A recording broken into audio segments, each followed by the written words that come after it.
Every workplace has that moment when people stop caring, and leadership has no idea it already happened. It's not a loud argument. It's not a dramatic exit. It's a quiet, cold realization that happens on a Tuesday morning at 10 a.m. It's the moment an employee looks at their screen and thinks, "Why am I pushing so hard? It doesn't actually matter." Today, we're going to talk about why that happens. The three-part framework that explains this decay and how to turn it around before your best talent becomes a ghost in the office. Most leaders think burnout is about too much work. It's not. Human beings are capable of incredible workloads if they believe the work is meaningful. Burnout is actually about too little impact. When a high performer realizes that their 110% effort results in the exact same recognition, pay, and opportunity as the person doing the bare minimum, they hit the invisible ceiling. Think about it.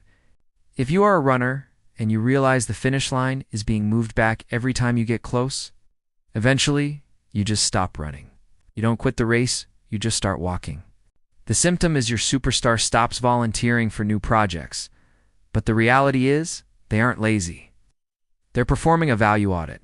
They've mathematically proven that extra effort is a bad investment of their soul. If you are a leader, you need to ask, are you rewarding your best people with more work while rewarding your mediocre people with less responsibility?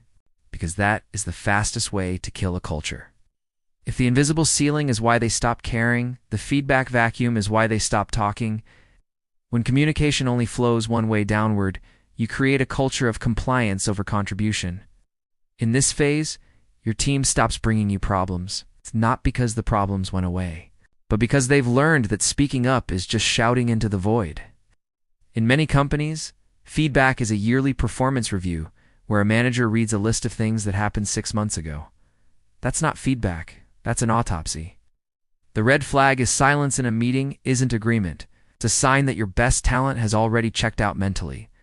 The lesson is, when people feel their input is ignored, they don't just stop giving input. They stop caring about the outcome of the project entirely. They've moved from owner to renter. And renters don't fix the plumbing when it leaks. So how do you fix it? You can't pizza party your way out of a cultural collapse. You have to perform a reciprocity reset. This is about reestablishing the psychological contract between the worker and the work. Here's the 3-step framework to bring them back. First, context over content. Stop telling them what to do and start explaining why it matters to the bigger picture. People will endure a how if they have a why. Second, radical recognition. Stop praising results and start praising the process.